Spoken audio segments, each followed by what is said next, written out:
We told you about Carl Nassib yesterday, player, the defensive lineman, defensive end for the Las Vegas Raiders, coming out, the first active player in NFL history to come out and say that he is gay. We also know that there are other players in the NFL who haven't come out yet. We just know that's true because we've heard about that many times.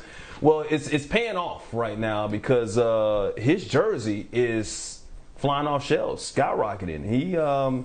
He's got the highest selling jersey over the last 24 hours of any player in the NFL after coming out. His number 94 Las Vegas Raiders jersey. And it lets you know the type of impact that his coming out is having and how much support he's going to get when it comes from the LGBTQ community.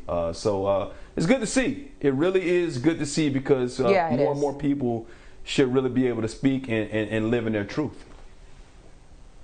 Yeah, and BNC, you know, we're going to have our own great program tonight. Aisha Mills, 7 o'clock tonight, talking about, you know, really what has become a movement and needs to continue.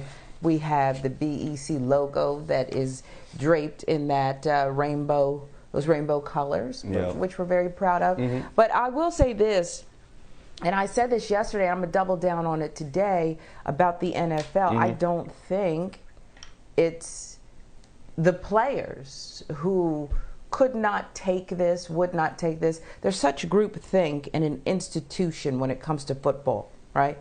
Where the big brother is always watching the institution. You will all think and dress and be the same. We need you in a hotel the night before the game and no visitors and no autonomy, even though these are grown men. I heard Warren Moon come out and say, God bless you. Warren Moon said, I had absolutely gay teammates who were great teammates and didn't feel comfortable coming out because they knew they'd be blackballed by the institution of football. Warren Moon said, these were great players. Warren Moon is not 30, okay? Look at Warren Moon's incredible career, and he knew at the height of it that being gay or straight had nothing to do with being a great teammate. And he said something else that, hey, look, as long as they could play, who cares? Now, I would dissect that statement because I think he said everything beautiful and say, if they weren't great players, people in the LGBTQ community should not just be celebrated for the best and the brightest that represent them. You know, Nassib, good player, great player, big contract. And I'm not saying that, you know, listen, if Michael Sam wasn't good enough to make the team, wasn't good enough to make the team, I don't know. But if the bar is set higher because you're also gay, I don't like it. Because you and I know what it's like to have to be so much better than the next one because we're black. And I know people hate it when you equate black and gay and this and that. One is an outward vision that, you know, you cannot change. And people see it coming. But in this case, we are talking about a known entity. He came out as gay. And so I just want us to keep going and peeling back the layers because it's not always so simple. I think the players got it. They'll take it and run with it. It's not to say that it's a monolithic community because there'll be ups and downs and highs and lows, but it's not the players. But it shouldn't be, all right, we can accept the gay guy as long as he's an extraordinary player.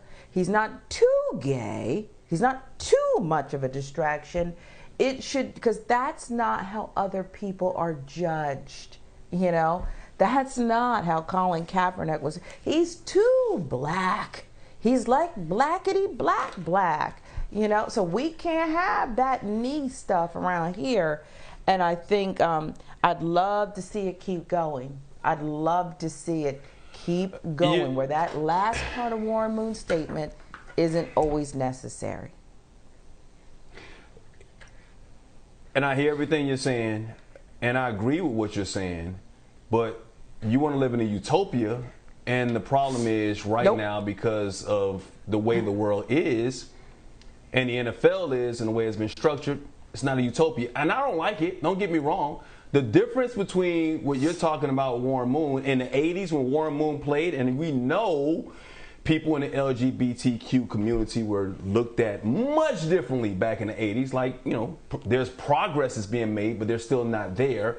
There were players in the NFL that didn't want gay teammates. Not just the NFL, not just the ownership, not just the commissioner, but the players didn't want them in the locker room. Now the times have changed, and now the players have become more progressive because they have become educated. And let's not be naive and think there aren't some players in these locker rooms, because we talk about how sports is just a microcosm of society, Sharon, where there are players in that locker room who aren't comfortable with a gay player. That's just the way it is, and I'm not happy about it. I hope it changes. I hope these players who are thinking this way, they get the education they need to understand that and know that they just want to play with somebody and give them an opportunity to allow them to play. So we can get into the whole specifics about Roger Goodell and what he thinks and all that type of stuff. I'm happy that Carl Nassib has come out and said what he has had to say. Now, once again, he's a good player. I hope that the great players, and we know that there are great players who are also gay, who are still afraid because of the pushback, not only from the league, from owners, from teammates, from coaches. You hear about it all the time when we talk about the combine and the questions that some of these players coming out of college are asked, not just about their sexual orientation, but they're also asked about their parents. There was one guy, a wide receiver who escapes me, I think Brian, I can't think of his name right now, who was asked about his mom possibly being a prostitute. So there are still some holdups when it comes to how people are viewed in society. That is just the way it is. And hopefully we get to the point, like they said yesterday, like Nassib said yesterday, like Commissioner Goodell said yesterday, and like numerous other players have said, that we're not even saying, hey, he's gay.